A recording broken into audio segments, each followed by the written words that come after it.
দেশ স্বাধীনের 53 বছর পেরিয়ে যাচ্ছে। আমরা দেখেছি অনেকে অনেকভাবে দেশ চালানোর চেষ্টা করেছে, কেউ ভোট নিয়ে, আবার কেউ ভোট ছাড়া। বলেন না কেন? এই 1.5 দশক যারা ক্ষমতায় ছিল তাদের কোনো ভোট লেগেছে? বাবাহীন কেউ যদি পৃথিবীতে আসে তাকে বলা হয় জারস, অবৈধ। যারা এই 1.5 দশকে ভোট ছাড়ায় ক্ষমতায় ছিল, যারা মনে করেছিল দেশটা আমাদের আর দেশের 18 কোটি মানুষ জনগণ ভাড়াটিয়া, যারা মনে করেছিল কি হনুরি, মানে আঙ্গুল ফুলে কলা গাছ, যাদের লাগেনি কোনো ভোট, এরা বৈধ না অবৈধ? তাই 53 বছরে আমরা দেখলাম কেউ ভোট নিয়ে, কেউ ভোট ছাড়া। অনেকে অনেকভাবে দেশে শান্তি দেওয়ার চেষ্টা করেছে। কেউ শতভাগ শান্তি কি দিতে পেরেছে? আগামীতে আল্লাহর কোরআন বাদ দিয়ে কেউ শতভাগ শান্তি প্রতিষ্ঠা করতে পারে? কিয়ামত হয়ে যাবে, কারো বাপের ক্ষমতা হবে না। শতভাগ শান্তি যদি প্রতিষ্ঠা করতে চান, শতভাগ অধিকার যদি মানুষের মাঝে আপনি প্রতিষ্ঠা করতে চান, মানুষে মানুষে যে বৈষম্য, এটা যদি আপনি দূর করতে চান, আগামীর এই বাংলাদেশে কোরআনের সুশাসন প্রতিষ্ঠার বিকল্প নেই। আপনি যেই হন, আপনি যেই করেন, অসুবিধা নেই। আপনার রাজনীতি ভিন্ন হতে পারে, আপনার আদর্শ আলাদা হতে পারে, কিন্তু আগামীর এই বাংলাদেশে সত্যি সত্যি যদি শতভাগ শান্তি প্রতিষ্ঠা করতে চান, মানুষের মাঝে যদি শতভাগ ইনসাফ প্রতিষ্ঠা করতে চান, মানুষের ন্যায্য অধিকার ফিরিয়ে দিতে চান, আগামীর এই বাংলাদেশে কোরআনের সুশাসন প্রতিষ্ঠার বিকল্প নেই। তার বাস্তব ছোট্ট একটা উদাহরণ দিচ্ছি। বিশ্বনবী মোহাম্মদ রাসূলুল্লাহর মতো মানুষ 10 বছর কোরআন দিয়ে দেশ চালিয়ে তিনি দেখিয়েছেন। শতভাগ শান্তি প্রতিষ্ঠা করতে গেলে, শতভাগ অন্যায় রোধ করতে গেলে কোরআনের সুশাসন প্রতিষ্ঠার বিকল্প রাসূলুল্লাহ নিজে করে দেখিয়েছেন। তো আগামীর এই বাংলাদেশে যদি আমরা শতভাগ শান্তি প্রতিষ্ঠা করতে চাই, কোরআনের সুশাসন প্রতিষ্ঠার বিকল্প আছে কি? আগামীর এই বাংলাদেশ কোরআন সুন্নাহ ভিত্তিক চলুক, এই পক্ষে আমরা কারা আছি দেখি। লিল্লাহে তাকবীর। আল্লাহ যেন কবুল করে। প্রিয় মাগুরাবাসী, এই 53 বছরে আমরা অনেকের শাসন অনেকভাবে দেখেছি। আমরা সামনে আল্লাহর কোরআন দিয়ে দেশ যারা চালাতে চায় তাদের শাসন দেখতে চাই। আবারও রিপিট করে বলছি, অনেকে অনেকভাবে দেশটা চালিয়েছে। আল্লাহর কোরআন নিয়ে আগামীতে দেশটা যারা চালাতে চায়, আমরা তাদের শাসন দেখতে চাই। মুসলমান দাবি করবার পরে, নামের আগে মোহাম্মদ, নামের শেষে হোসেন মিয়া রহমান লেখার পরে কোন মুসলমানের সন্তান কিন্তু এই নিয়ে মাথা ব্যথা করতে পারে না। কারোর মাথা ধরারও কথা না, মাথা কেবল ধরতে পারে তাদের মুনাফিক যারা। ওদের আল্লাহর বিধান দিয়ে আগামীতে সমাজ চলবে, রাষ্ট্র চলবে, এ নিয়ে মাথা ব্যথা তাদেরই থাকতে পারে। আবারও রিপিট করে বলছি, মুনাফিক যারা, ওদের। বিশ্বনবী মোহাম্মদ রাসূলুল্লাহ যখন আল্লাহর বিধান দিয়ে সমাজ চালাবেন, রাষ্ট্র চালাবেন, নবীজি ডাক দিলেন, তাআলাও এদিকে আসো। ইলা মা সাল্লাল্লাহু ইলার রাসূলি রাইতাল মুনাফিকিনা ইয়াসুদ্দুনা আনকা সুদুদা। সূরা নিসা 4 নম্বর সূরার 5 নম্বর পারার 7 নম্বর পৃষ্ঠার 1ম নম্বর লাইনের 61 নম্বর আয়াত। এটা কোন তাফসীর দিয়ে আপনি মিলাবেন? মিলান। আল্লাহ পাক বলেন, হে নবী, আমি আল্লাহ আপনার উপরে যা নাজিল করেছি, এ দিয়ে যখন আপনি সমাজ চালাবেন, রাষ্ট্র চালাবেন, যখনই আপনি বলবেন তাআলাও এদিকে আসো, হে নবী, আপনি তখনই দেখতে পাবেন রাইতাল মুনাফিকিন। এখানে আলেম যারা আছেন, নবী আপনি তখন এই মুনাফিকদের দেখতে পারবেন তারা আপনার থেকে আলাদা হয়ে গেছে। সেই সময়ের দিকে তাকান, বিশ্বনবী মুহাম্মদুর রাসূলুল্লাহর মতো মানুষের পিছনে সাহাবীরা কোরআনের তেলাওয়াত দিয়ে ফজর থেকে এশার নামাজ আদায় করত, কারোর কোনো মাথা ব্যথা ছিল না। রসুল যখনই সেই কোরআন দিয়ে সমাজ চালাবেন, রাষ্ট্র চালাবেন, রসুল যখন এই ঘোষণা দিলেন, এই পক্ষে রসুল যখন ডাক দিলেন, তখন এই আব্দুল্লাহ ইবনে উবাইর মতো মুনাফিকরা আস্তে করে রসুল থেকে মাইনাস হয়ে গেলেন। আজ এই দেশে আমরা দেখতে পাই আল্লাহর কোরআনে কারিমের তেলাওয়াত দিয়ে ফজর থেকে এশা পর্যন্ত ইশরাক, আওয়াবিন, তাহাজ্জুদ সব পড়ছে। মা বাবা মরে গেলে কোরআন খতম দিয়ে নিচ্ছে, পরিবারে অশান্তি, হুজুর ডেকে নিয়ে কোরআন পড়ে দোয়া হচ্ছে, তাতে কোনো অসুবিধা নেই। কোরআন দিয়ে দেশ চালার কথা বললেই তখন এই লোকগুলিরই ওই সময়ের মুনাফিকদের মতো জ্বালা শুরু হয়ে যাচ্ছে।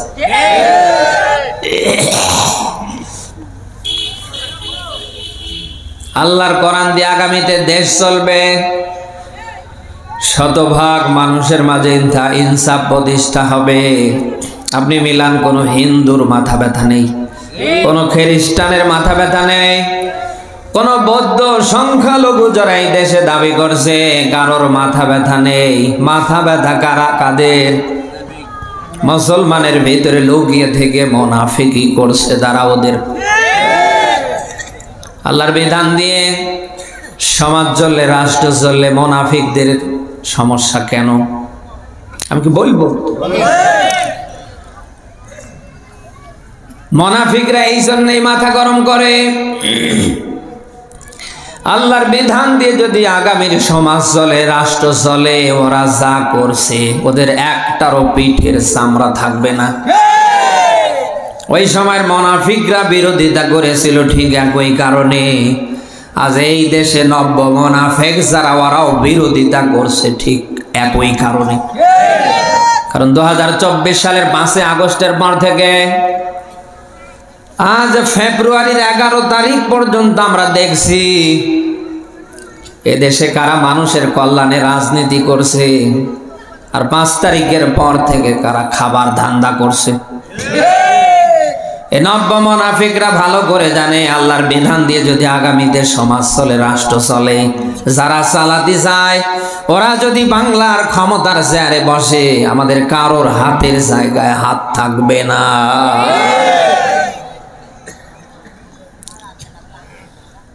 আমি কি বানিয়ে বলছি? যারা মুনাফিকি করছেন আপনি কিচ্ছু করতে পারবেন না। আপনি যত বেশি মুনাফিকি করবেন তত বেশি কোরআনকে আল্লাহ মানুষের দ্বারে দ্বারে পৌঁছে দেবে। আপনি কি দেখতে পান না এই দেশে সিনেমা হল বন্ধ হয়ে, যাত্রা, হাউজে লটারি, ইসলাম বিদ্বেষী কনসার্ট গুলো বন্ধ হয়ে সারা দেশে ঘরে ঘরে কোরআনের মাহফিল তৈরি হচ্ছে। আপনি মুনাফিকি করে কিচ্ছু করতে পারবেন না। সারা দেশ জুড়ে কোরআনের যে বাঁধ ভাঙ্গা জোয়ার আমরা দেখতে পাচ্ছি, আপনি আটকাতে পারবেন না। এটা আটকাতে গিয়ে হয়তো সামনে নিজেই এমন আটকা পড়ে যাবেন, বাঁচার পথ থাকবে না। 1.5 দশকের জালিমদের কাছ থেকে শিক্ষা নেন। ক্ষমতায় থাকতে যাদের লাগেনি কোনো ভোট, ক্ষমতার মসনদে বসার পরেই সর্বপ্রথম টার্গেট নিয়েছিল তারা এই বাংলাদেশ আল্লাহর বিধান দিয়ে চালাতে চায় যারা, ওদের। বলেন না কেন?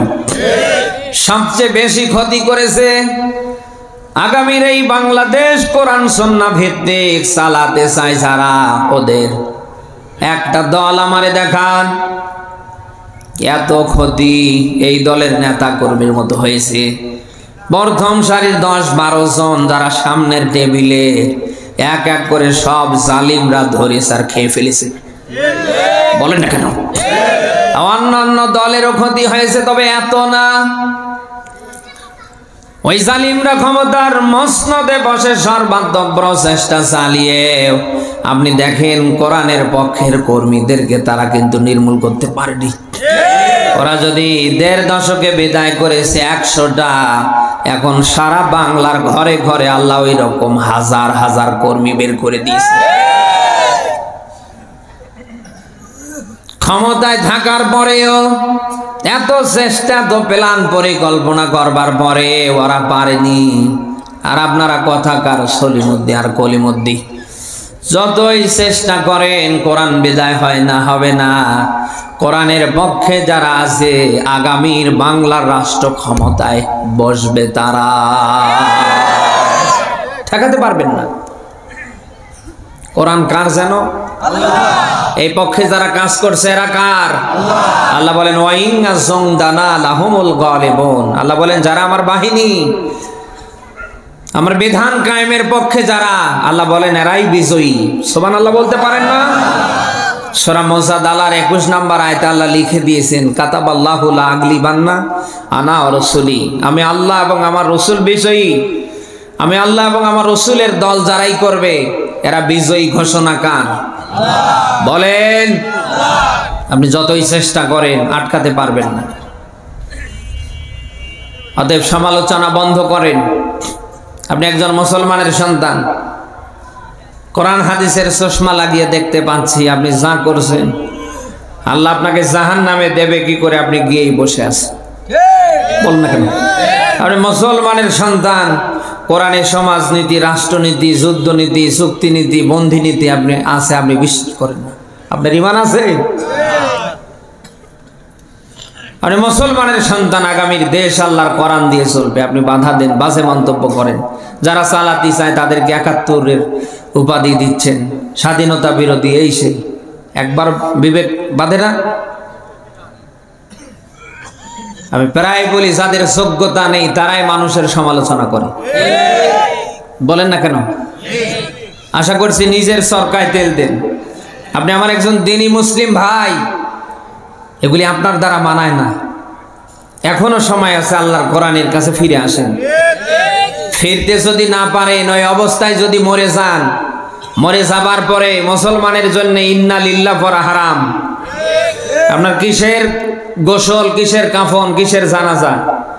আপনার জন্য অপশন 2টা। একটা হচ্ছে আগুনে পুড়িয়ে মারা, আর একটা হচ্ছে পানিতে ভাসিয়ে দেয়া। আশা করছি ভাই হিসাবে করবেন না। এখানে আমার সামনে যারা বসে আছেন আপনাদের দৃষ্টি আকর্ষণ করছি, নেতা যদি মানতেই হয়, দল যদি করতেই হয়, ওই নেতা মানবেন, ওই দল করবেন যে দলে যে নেতার জীবনে কোরআন পাবে। আপনি যে নেতা মানছেন ও নেতা যদি কোরআনের পক্ষের না হয়, ও নেতাও জাহান্নামী, আপনিও জাহান্নামী। যে দল করছেন ওই দলে যদি আল্লাহর কোরআন না থাকে, এ দল তো জান্নাতুল ফেরদাউসে নিয়ে যাবে। হ্যাঁ, প্রিয় মাগুরাবাসী, কিয়ামতের কঠিন মুসিবতের দিন যখন কায়েম হবে, এ কোরআন কারোর পক্ষের দলিল হবে, আবার কারোর বিরুদ্ধে যাবে। নবীজি বলেন আল কোরআন হুজ্জাতুল লাকা ওয়া আলাইক।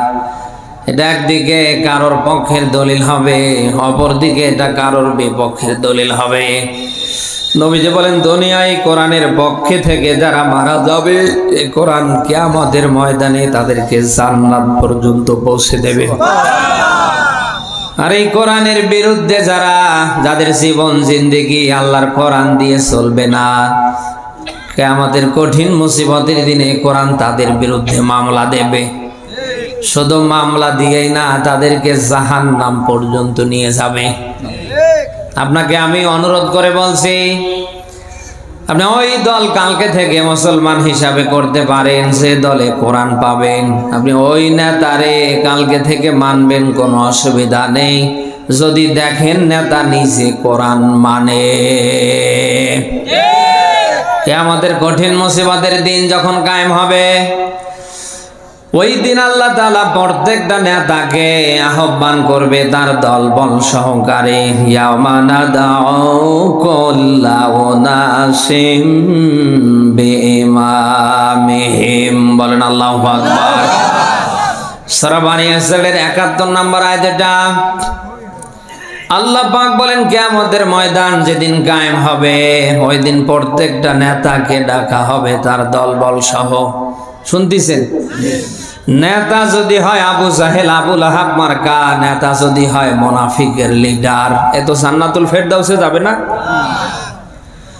সূরা আহজাবের ৬৬, ৬৭, ৬৮ তিনটা আয়াতে পাবেন আল্লাহ পাক বলেন ইয়াউমা তুকাল্লাবু ওজুহুহুম ফিন্নার। আল্লাহ বলেন যারা ভণ্ড নেতা হবে, যারা ইসলাম বিদ্বেষী নেতা হবে, কিয়ামতের ময়দানে এদেরকে জাহান্নামের আগুনে ঘুরিয়ে ঘুরিয়ে মারা হবে। আর এই নেতাকে যারা সাপোর্ট দিয়ে রেখেছিল এরাও বাঁচতে পারবে না, নেতাও যেখানে নেতার অনুসারীরাও সেখানে। এবার নেতার অনুসারীরা ডাক দেয়া বলবে, আল্লাহ আজ যত জাহান্নামের আগুনের জ্বালানি দিবা, শাস্তি দিবা, আমাদের সে দিয়ে ফাইন ডাবল করে দাও। কারণ এই নেতারে মানতে গিয়ে কোরআনের বিরুদ্ধে অবস্থান নিয়েছিলাম, তোমার বিধান দিয়ে যারা দেশ চালাতে ছিল তাদের বিরুদ্ধে আজে বাজে ফতোয়া পেশ করছিলাম। আল্লাহ আজকে যত শাস্তি দেবা আমাদের সে দে ফাইন ওই নেতারে ডাবল দাও। শুনতেছেন? আবারও বলছি, আপনার নেতা কিন্তু সে কোনো মানুষ হতে পারে না। আপনি সবার নেতৃত্ব কিন্তু মানতে পারেন না। আপনি যার নেতৃত্ব মানবেন অবশ্যই দেখবেন লোকটা আল্লাহওয়ালা কিনা। আপনি সূরা নিসার ৫৯ নম্বর আয়াতে ব্যাখ্যা পাবেন। আল্লাহ পাক বলেন, ইয়া আইয়ুহাল্লাযীনা আমানু আতিউল্লাহা ওয়া আতিউর রাসূল ওয়া উলিল আমরি মিনকুম। ময়দানে আছেন আপনারা? আয়াতটার দিকে খেয়াল করেন। দুনিয়ার সাধারণ কোন মানুষকে আল্লাহ কিন্তু আয়াতের ভেতরে ডাক দেয়নি। আল্লাহ যাদের ডাক দিয়েছে তাদের নাম মুমিন, তাদের নাম ইমানদার। কোয়ালিটি ফুল সম্পন্ন মানুষদেরকে আল্লাহ তাআলা ডাক দিলেন, ডাক দিয়া বললেন, আমি আল্লাহ আমার রসুলের আনুগত্য করো। আল্লাহ শব্দের আগে আতিআও, রসুল শব্দের আগে আতিআও। এই আতিআও শব্দ ফেল ভার্ব ক্রিয়া। আল্লাহ শব্দের আগে রসুল শব্দের আগে আল্লাহ আতিআও শব্দ কেন দিলেন? সব আলেমরা ব্যাখ্যা দিয়েছেন। আল্লাহ এবং তার রসুলকে মানতে হবে, তার বিধান মানতে হবে চোখ বন্ধ করে, কোন প্রশ্ন করা যাবে না। কিন্তু উলিল আমরি মিনকুম এর আগে আতিআউ আছে? বলেন না, নেই নেই। আপনি আল্লাহ এবং তার রসুলকে যেভাবে মানবেন, আপনি যার নেতৃত্ব সামনে মানতে যাচ্ছেন তাকে কিন্তু চোখ বন্ধ করে মানতে পারবেন না। অবশ্যই দেখবেন লোকটা আল্লাহওয়ালা কিনা, লোকটার ভেতরে আল্লাহর ইসলাম আল্লাহর বিধান আছে কিনা। আমি প্রায় উদাহরণ দিয়ে বলি, মসজিদের একটা ইমাম বানাতে গিয়ে আপনি কত যোগ্যতা দেখেন। ইমাম সাহেব দাওরায় হাদিস পাস কিনা, কামেল পাস কিনা, ইমাম সাহেব দেখতে সুন্দর কিনা, লম্বা কিনা, ইমাম সাহেব সুন্দর সুরে কোরআন পড়তে পারে কিনা, জুমায় সুন্দর করে খুতবা দিতে পারে কিনা।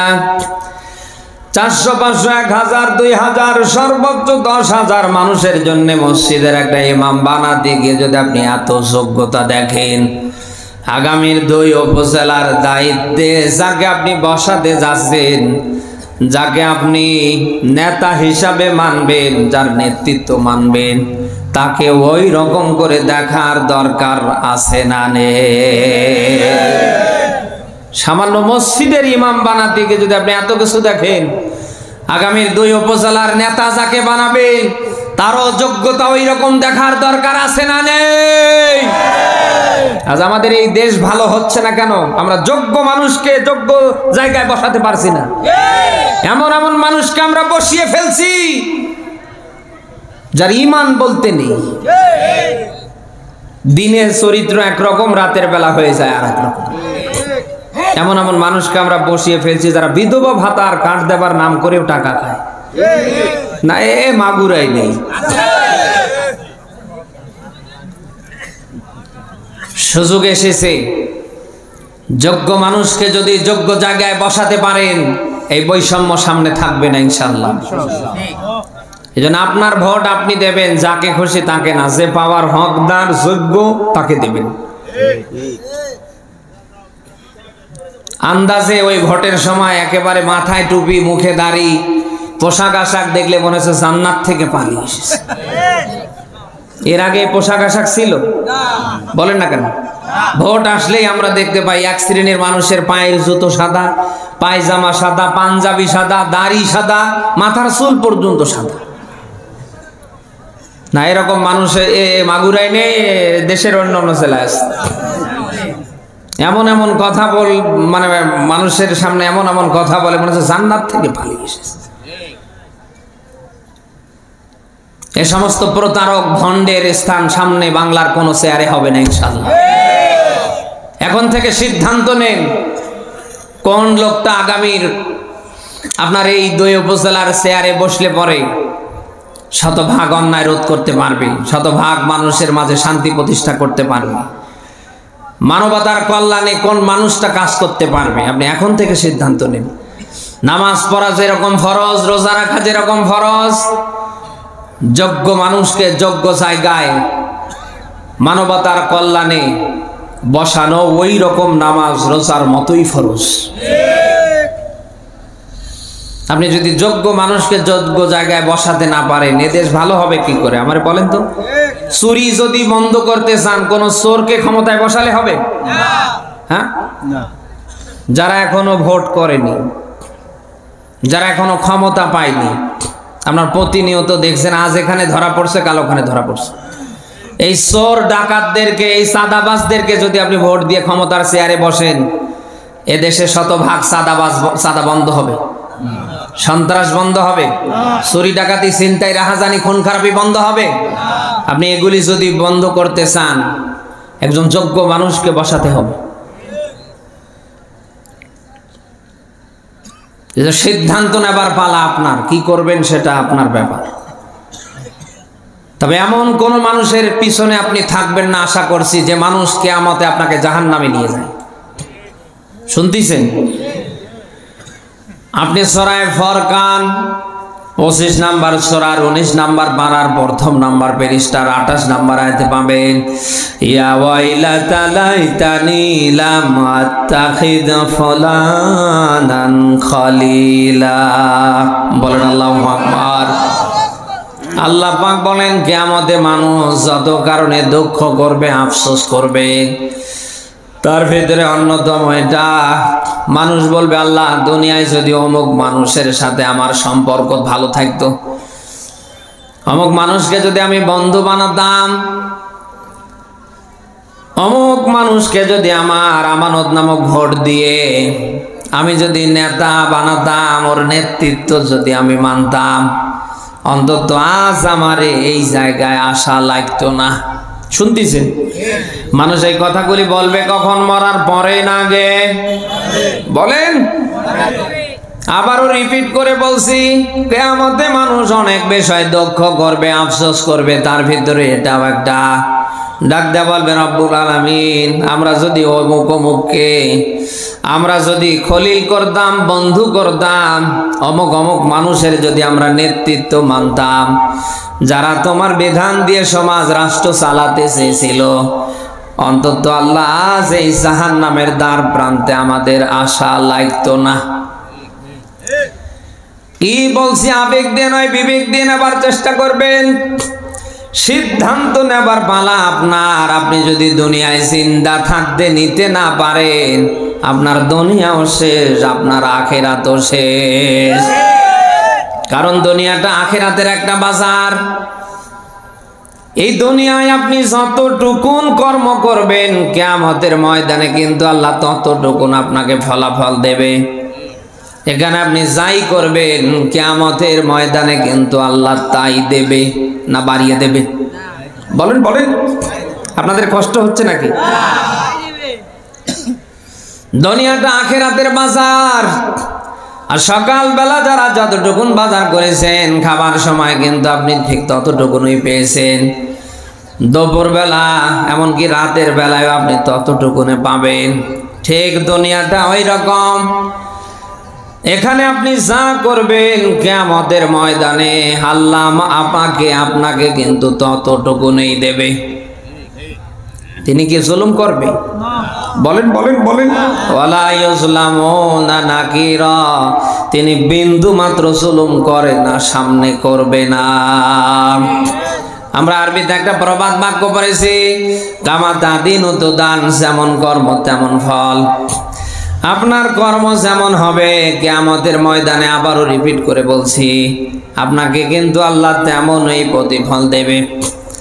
আপনাকে দুনিয়ায় বড় বড় ফেলাপ করার জন্য আল্লাহ পাঠায়নি, শত শত বিঘা জমি কেনার জন্য আল্লাহ পাঠায়নি, ব্যাংকে কোটি কোটি টাকা জমিয়ে রাখবেন ওই জন্য আল্লাহ দুনিয়ায় পাঠায়নি। আমার আল্লাহ দুনিয়ায় পাঠিয়েছেন আপনি তার বিধান মানবেন, মানাবেন ওই জন্য। এখন চিন্তা থাকতে আল্লাহর বিধান যদি আপনি নিজে মানতে না পারেন, মানানোর পক্ষে আপনি হাত রাখতে না পারেন, বিশ্বাস করুন আপনার দুনিয়াও শেষ, আপনার আখিরাতও শেষ হবে। এদেশের দায়িত্বে যিনি আছেন, এই কি সমস্যা? এই যে ভাই, এই ভাই,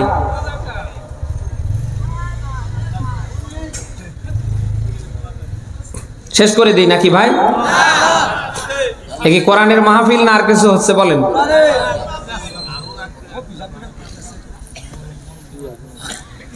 এদেশের দায়িত্বে যিনি আছেন ডক্টর মোহাম্মদ ইউনূস স্যার সহ তার উপদেষ্টা মণ্ডলীতে যারা আছেন, তারা যেভাবে দেশ চালাচ্ছেন, আপনি যদি তাদের নিয়ম নীতি শতভাগ না মানেন, আপনি কি দেশে থাকতে পারবেন? আপনাকে পুলিশ মামলা দেবে, ধরে নিয়ে জেলখানায় নেবে। ঠিক একইভাবে আল্লাহ যে জন্য যে কারণে আপনাকে দুনিয়ায় পাঠিয়েছে, আপনি শতভাগ যদি টার্গেট পুরা করে মরতে না পারেন, আমার আল্লাহরও ওই রকম বাহিনী আছে না নেই? এদেশের জেলখানার মতো আল্লাহরও জেলখানা নামক জাহান্নাম আছে না নেই? দুনিয়ার এই দেশের জেলখানায় ঢুকলে আপনি বাঁচতে পারবেন, আজ না হোক কাল আপনি বের হতে পারবেন, কিন্তু আল্লাহর বানানা নামক এই জেলখানা নামক জাহান্নামে ঢুকলে কিন্তু আর আপনি বের হতে পারবেন না। অতএব যা করছেন একটু ঠান্ডা মাথায় চিন্তা ভাবনা করে করেন। দুনিয়ায় কিন্তু শেষ না, এরপরে আখিরাত আছে না নেই? দুনিয়া দেখতে দেখতে একদিন শেষ হয়ে যাবে, আর আখিরাত একবার শুরু হলে ওর কোনো শেষ নেই। দুনিয়ায় বিপদে পড়লে হাজারো মানুষ আপনার বিপদ দূর করার জন্য আসবে, আর আখিরাতে যদি বিপদে পড়েন কেউ আপনার কাছে আসবে না, আপনি সবচেয়ে বড় অসহায় হবেন। আজ আমরা দেখতে পাই দুনিয়ার আদালতগুলোতে, কোর্ট কাছারিতে আসামিকে যখন ওঠানো হয় তার জবানবন্দি নেওয়া হয় মুখের দ্বারা, কিন্তু আল্লাহর আদালতে যখন আপনাকে আমার আল্লাহ দাঁড় করাবে, ওই দিন আল্লাহ কিন্তু মুখের দ্বারা জবানবন্দি নেবে না। ওই দিন আল্লাহ তাআলা মুখ বন্ধ করে দেবে, মুখ কোনো কথা বলতে পারবে না। হাত কথা বলবে, পা কথা বলবে। আল-ইয়াওমা নাখতিমু আলা আফওয়াহিহিম ওয়া তুকাল্লিমুনা আইদিহিম ওয়া তাশহাদু আরজুলুহুম বিমা কানু ইয়াকসিবুন। সূরা ইয়াসিন 36 নম্বর সূরার 23 নম্বর পারার 3 নম্বর পৃষ্ঠার 65 নম্বর আয়াত। এটা কি আছে আয়াতের ভেতরে? আল্লাহ পাক বলেন, ওই দিন আমি মানুষের মুখে মোহর মেরে দেব, মুখ কথা বলতে পারবে না। মানুষের হাত আমার সাথে কথা বলবে, মানুষের পা আমার সাথে কথা বলবে। ওই দিন আল্লাহ তাআলা হাতকে ডাক দেয়া বলবে, বান্দার হাত বল তোরে দিয়ে আমার বান্দা কোন জায়গায় কি করেছে। হাত তো বলতে পারবে না।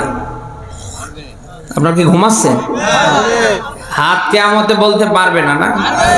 এই 1.5 দশকে ভোট একটা, কিন্তু আপনি ভোট দিলেন 100টার উপরে। মরা মানুষের পর্যন্ত আপনি ভোট দিয়ে ফেললেন। এই হাত তো কিয়ামতে বলার সাহস পাবে না, না এই ক্ষমতা, হ্যাঁ মুখ বন্ধ হয়ে যাবে। আল্লাহ ডাক দিয়ে বলবে, বান্দার হাত বল, তোরে দিয়ে আমার বান্দা কোথায় কি করেছে। হাত ডাক দিয়ে বলবে, আল্লাহ ভোট একটা, কিন্তু ও দিয়েছে 100টার ওপরে। হাত ডাক দিয়ে বলবে, আল্লাহ আমার দ্বারা সুদের জমজমাট ব্যবসা করেছে। না, এই কোয়ালিটির লোক তো নেই। কারা খান হাত তোলেন তো। মাথায় টুপি, মুখে দাড়ি, পোশাক আশাক দেখলে মনে হয় জান্নাত থেকে পালিয়ে এসেছে। এরকম অনেক মানুষ আছে যারা গোপনে গোপনে সুদের লেনদেন করে। আচ্ছা, যারা সুদ খায় এদের ইবাদত হয়? এর মাথার টুপি, মুখের দাড়ি, এর ইবাদত বান্দেগি আমলের কোনো মূল্য আছে? কারণ ইবাদত কবুল হবার যত মাধ্যম, অন্যতম মাধ্যম হচ্ছে হালাল খাবার। সুদ হালাল না হারাম? এটা কে করেছে? হুজুরেরা? হ্যাঁ, কে করেছে?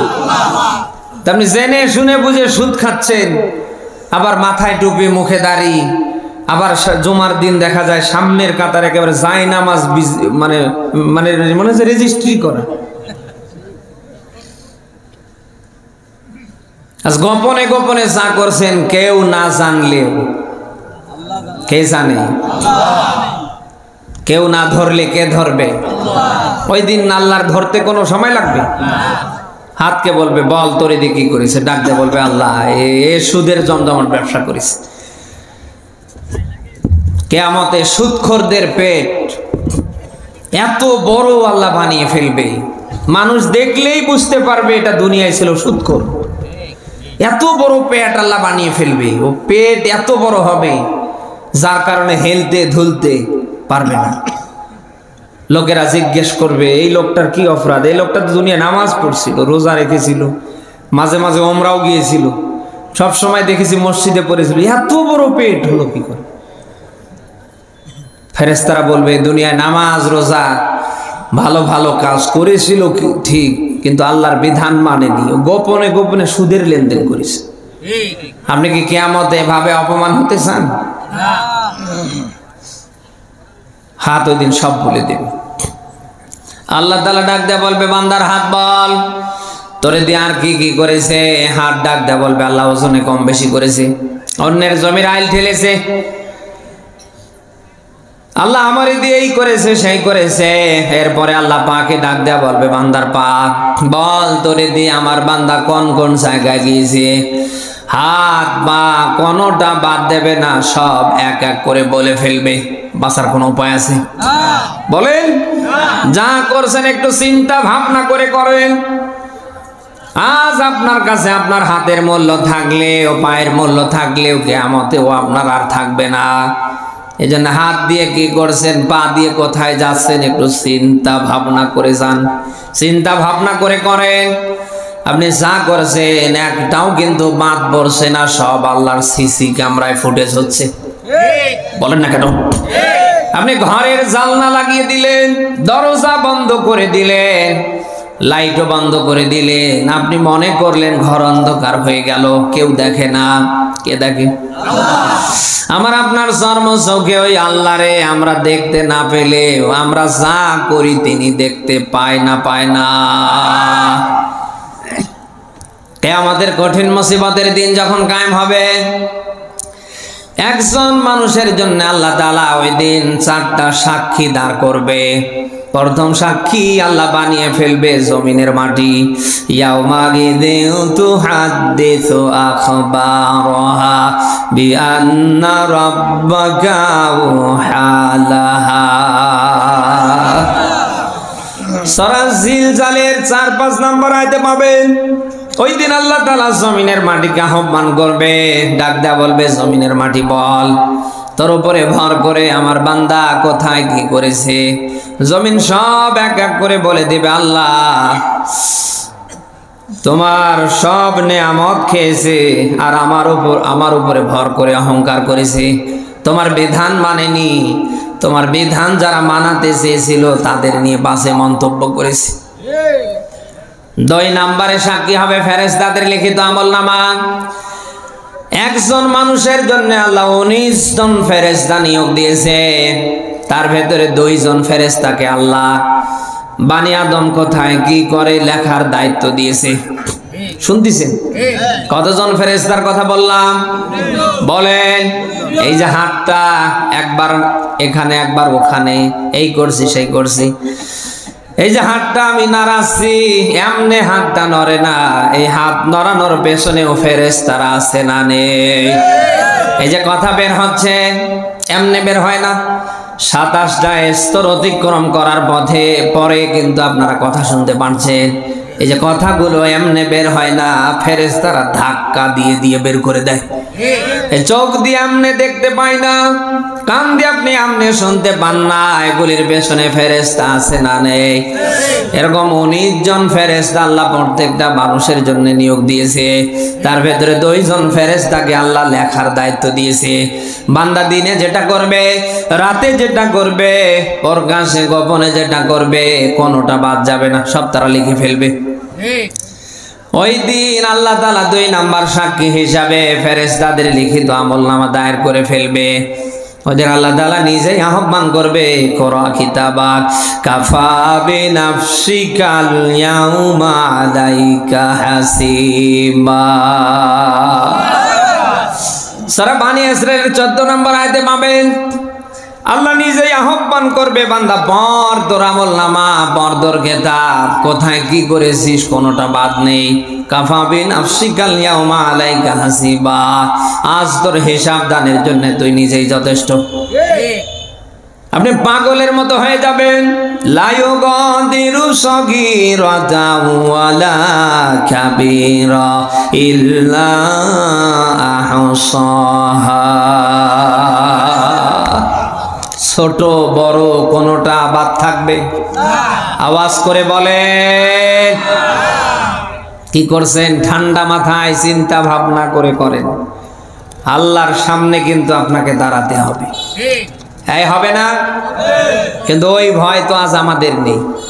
ওই ভয় যদি আমাদের থাকতো, তাই আমরা জেনে শুনে বুঝে কারোর নামে আমরা অপবাদ দিতে পারতাম না, মিথ্যাচার করতে পারতাম না, আমরা মানুষ হয়ে কারোর অন্যায় কারোর ক্ষতি আমরা করতে পারতাম না। বলেন না কেন? আর যত কারণে অন্যায় অপকর্ম আমাদের দ্বারা হচ্ছে, আপনি মিলিয়ে দেখেন, আমাদের ভেতরে ভয় নেই কার? আল্লাহর ভয় নেই। অথচ সাহাবায়ে কেরাম দুনিয়ায় জিন্দা থাকতে জান্নাতের সার্টিফিকেট পেয়েছিলেন 1 থেকে 10 জন সাহাবী। রাসূল নাম ধরে ধরে বললেন এরা জান্নাতি। সেই 10 জন সাহাবীদের ভেতরে সেরা 10 জন সাহাবী রাতের বেলা ঘুমাতে গিয়ে তারা ঘুমাতে পারতেন না। কেউ সারা রাত দাঁড়িয়ে দাঁড়িয়ে নামাজে কাটাতেন, আবার কেউ কোরআনে কারিম সারা রাত তেলাওয়াত করে কাটিয়ে দিতেন, আবার কেউ আছে কবর দেখা মাত্রই আটকা পড়তেন। শুনতেছেন? রাসূলের সাহাবী হযরত আবু বকর, হযরত ওমর, হযরত ওসমান রাদিয়াল্লাহু তাআলা, এই যে বড় বড় মাপের 3 জন সাহাবীর কথা বললাম, আল্লাহর সামনে দাঁড়াতে হবে এই ভয়ে রাতে তারা ঘুমাতেন না। কেউ সারা রাত দাঁড়িয়ে দাঁড়িয়ে নামাজে কাটাতেন, আবার কেউ সারা রাত কোরআন খুলে খুলে পড়ে কাটাতেন। হযরত ওসমানের মতো সাহাবী যিনি কবর দেখলেই থমকে দাঁড়াতেন, ছোট্ট বাচ্চার মতো ডুকরে ডুকরে কান্নায় ভেঙে পড়তেন। দুনিয়ায় জিন্দা থাকতে জান্নাতের সার্টিফিকেট পাবার পরেও এই মানুষগুলি যদি আল্লাহর সামনে দাঁড়ানোর এতটা ভয় রাখে, আজ আপনার আমার হয়ে গেল কি? নামাজ নেই, কালাম নেই, আল্লাহ নাই, রসুল নেই, আখিরাত পরকাল আমাদের কিছু নেই, আছে শুধু কি করে কাক ঠকিয়ে 10 টাকা ইনকাম করা যায়, এ ধান্দায় চলছে না? আরে ভাই, আপনি যা করছেন আপনার হিসাব আপনার স্ত্রী দেবে না, আপনার ছেলে দেবে না, মেয়ে দেবে না, আপনার নেতা দেবে না, খেতা দেবে না, আপনার হিসাব কিন্তু আপনাকে দেয়া লাগবে। বলেন না কেন? ওয়া কুল্লুহুম আতিহি ইয়াউমাল কিয়ামাতি ফারদা। সূরা মারিয়ামের 95 নম্বর আয়াতে পাবেন 2টা স্টেপে কিয়ামতে আল্লাহ মানুষকে উঠাবেন। প্রথম স্টেপটা আল্লাহ তাআলা মানুষকে উঠাবেন দালালে ফারদা, পৃথক পৃথক করে, একা একা। দুনিয়ায় যেখানে যতটুকুন করেছেন কোনোটা কিন্তু ওই দিন বাদ যাবে না, সব আপনার সামনে যেন একেবারে ওপেন হয়ে যাবে। অতএব যা করছেন একটু ঠান্ডা মাথায় চিন্তা ভাবনা করে করেন, আল্লাহর সামনে কিন্তু দিন শেষে দাঁড়ানো লাগবে। কি নিয়ে দাঁড়াতে পারবেন আপনি বলেন? আছে কিছু ওই রকম? আছে ওই রকম কিছু আছে? কিচ্ছু নেই। কি নিয়ে যেতে পারবেন বলেন তো? এই মুহূর্তে যদি আপনার ইন্তেকাল হয়, কেউ দৌড়াবে আপনার পোশাক খুলতে, কেউ দৌড়াবে ঠান্ডা পানি গরম করতে, কেউ দৌড়াবে কাপড় কিনতে, কেউ দৌড়াবে আপনার খাটলি আনতে, কেউ দৌড়াবে বাঁশ কাটতে, কেউ দৌড়াবে কবর খনন করতে, কেউ দৌড়াবে মাইকিং করতে। বলেন না কেন? মুহূর্তের ভেতরেই যেন পুরো এলাকার মানুষ এক হয়ে যাবে, সবাই মিলে সিদ্ধান্ত নেবে আগামীকাল সকাল 8টায় অমুকের জানাজা হবে। কি নিয়ে যেতে পারবেন বলেন? জীবনের শেষ সম্বল 3 টুকরো সাদা কাপড়, এর বেশি কেউ নিয়ে যেতে পারে? দিয়েছেন কাউকে? 3 টুকরো সাদা কাপড়ের কোনো এক জায়গায় কোনো পকেট আছে? যত জামা পরছেন কম বেশি পকেট আছে না? অথচ জীবনের শেষ সম্বল 3 টুকরো সাদা কাপড়, কোনো পকেট আছে? আপনি আইসেন একা, যাবেন একা, আসার বেলায় এসেছেন একা, যাবার বেলায়ও যেমন এসেছেন খালি হাতে, যাবার বেলায়ও যাবেন। হ্যাঁ, দামি ওই খাট পালং ল্যাপ তোষক নিয়ে যাবেন নাকি? কিসের ধান্দায় কি করছেন বলেন? যার নাম কবর তার রাখে না কেউ খবর। কত মানুষকে মাটি চাপা দিয়ে এসেছেন, আছে কোনো নাম নিশানা আছে? কি করছেন বলেন? আপনাকে কিন্তু যেতে হবে। আপনি যেই হন, যাই করেন, দিন শেষে আল্লাহর সামনে দাঁড়াতে হবে না? ওই আজরাইল যদি একবার যদি আপনার সামনে চলে আসে, ওরে আপনি ফেরাতে পারবেন?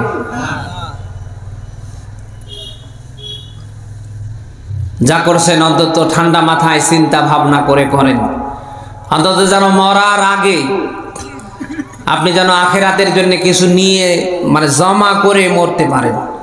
পারবেন তো ইনশাআল্লাহ? কারা পারেন দেখি লিল্লাহে তাকবীর। আল্লাহ যেন কবুল করে, বলি আমিন।